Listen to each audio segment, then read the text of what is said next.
sveiciens visiem! Šodien mēs sāksim vlogu ar kaut ko patiešām ļoti, ļoti skaistu. Pavisam nesen man parādījās viena forša ideja laika pavadīšanai, bet kaut kā tā ideja ir pārnesās. Un šodien ir brīvdiena, ir silts vakars, un mēs beidzot tādi, nē, tas ir jārealizē, un tad jau pavisam drīz jau arī braucam.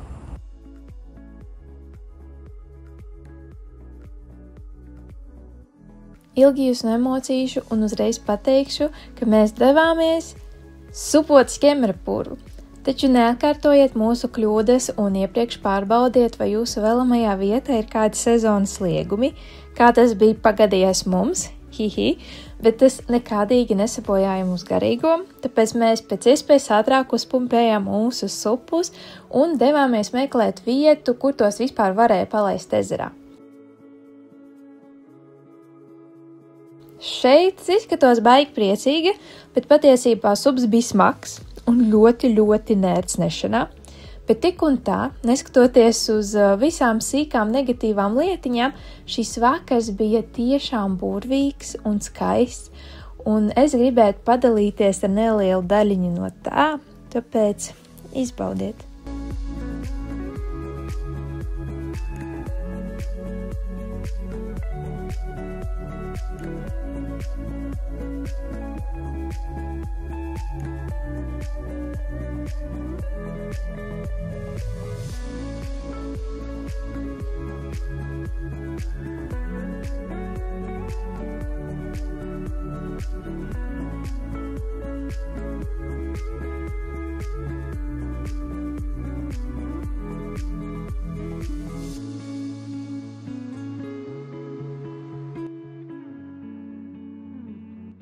Ja jums nav sava supdēļa, tad man ir labas ziņas.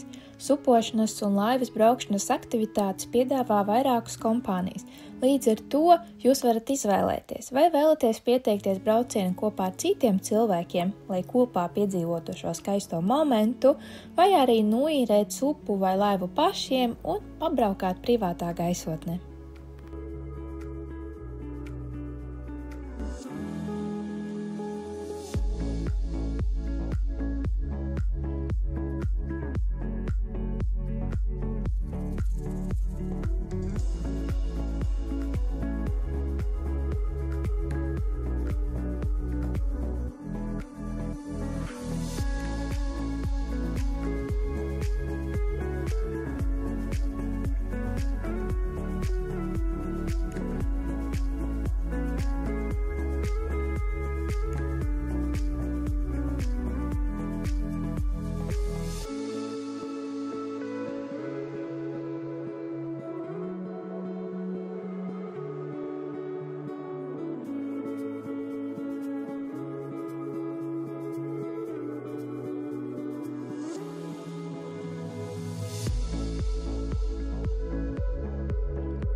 Un ja jau mēs sākām runāt par foršu laika pavadīšanu, tad gribu jums parādīt vienu no manām iemīļotākajām vietām Rīgā, kur var paēst.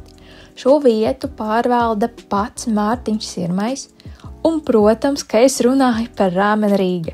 Jāpiebilst, ka šefpavārs saņēma atzinību no Japānas vēstneša par to, kā popularizē Japānas virtuvi Latvijā. Tas jau daudz ko nozīmē, un, protams, ēdiens šajā vietā nevar būt slikts.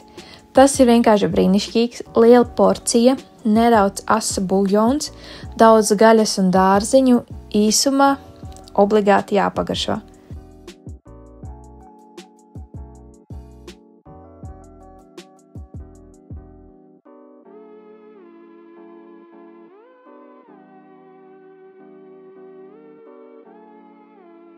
Un, protams, ar vienu rāmenu mums nepietika, un tā kā līdz vilcienam palika brīvs laiks, izdomājām izmest līkumu caur Berga bazāru un apciemot Austru festivālu.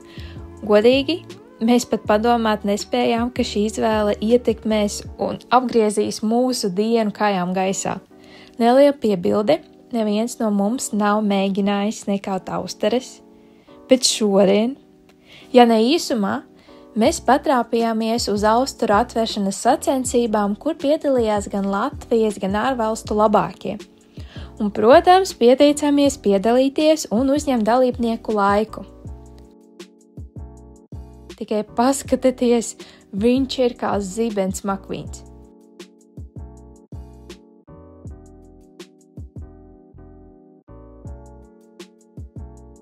Patiesībā es nekad nebūtu domājis, ka austeru festivāls var būt tik jautrs. Mēs ne tikai vērojām sacensības, bet arī uzzinājām daudz par dalībniekiem un par pašām austerēm. Tajā brīdī, pirms jūs ēdat, jūs paskatieties austeri, pasmaržojat austeri, pagaršojat austeru sliķi to garšīgo suliņu. Jūs pagaršojat, ja jums liekas pa sāļu, tad jūs droši drīkstat noliet, ja liekas ļoti labi, tad jūs dzerat visu. Un jums ir austera atdalīta, un jūs slidat iekšā un sakošļājat. Obligāti austeras jākošļā. Katru reizi to saku. Kāpēc veidojās pērle iekšā? Tas ir svešķermenis, kas ir mēģinājis vai nu pats iekļūt, vai kaut kādā veidā ir ieskalots iekšā. Par piedalīšanos mēs saņēmām austeres, un ja jūs domājat, ka mums ar to pietika, tad jums ir taisnība. Taču vēlāk sākās sacensības, kas ilgāk noturēs 3 kilogramus ar austerēm, un, protams, es pieteicos un piedalījos kā sieviešu pārstāvis un uzvarēju. Rezultātā mēs saņēmām veselu kasti ar austerēm un īpašu atveršanas nazi. Vai mums bija pa daudz? Jā.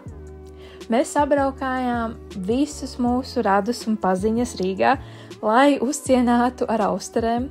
Kā saka, negaidīti gara, bet ar patīkamiem pārsteigumiem pilna diena un nabaga mans vēders. Sveiciens vēlreiz, izskatās, ka šī ir tāda pēdējā silta diena šajā rudenī. Apskatījāmies piedāvājumu no pasākumiem un ieraudzījām tādu vienu interesantu kā kartupeļu festivāls, kas notiek Āgenskalna tirgū. Nezinām vispār, ko sagaidīt, tāpēc brauksim apskatīties. Ja godīgi, tad mēs bijām nedaudz vīlušies, jo pēc nosaukuma sagaidījām kaut ko vairāk un interesantāk. Kopumā Āgenskalna tirgus pagalmā bija atbraukuši vairākie ēdinātāji, kuru lielākoties visiem bija pieejams parasts ēdiens, kuru kartupeļi bija kā piedeva pie pašas gaļas. Blakus atradās arī krāmu tirdziņš, kuru mēs izgājām un nopirkām vienu lietu, ko jums parādīšu vēlāk. Kas patika, ka siltumnīcā varēja apskatīt vairākas kartupeļu šķirnes un tās nopirkt vai pasūtīt. Bija arī pieejama neliela kolekcija ar dīvainas formas kartupeļiem, kā kartupelis sirsniņa vai kartupelis čūska, bet pati foršākā vieta šajā pasākumā bija kafejnīca Sakne, kas piedāvāja nopirkt pildītos kartupeļus. Es domāju, ka jūs man piekritīsiet, ka ja jūs braucat uz kartupeļu festivālu, tad kaut ko tādu jūs arī sagaidat. Mēs nopirkām 4 dažādas garšas uz proviju, un šeit ieraudzīju desertu, kas bija uztaisīts kartupeļu formā. Tiešām no attāluma likās, ka tie bija īstie kartupeļi. Nu ko, sapirkāmies un devāmies mājās ēst un iztestēt jaunu mājās iemītnieku, jeb samovaru, ko nopirkām krāmu tirgu. Sanāca nedaudz pačakarēties, lai to uzsildītu, jo kā pirmā reize.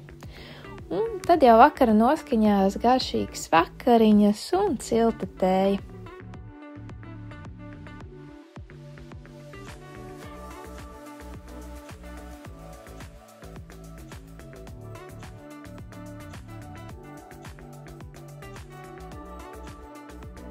Un jums es saku uz tikšanos!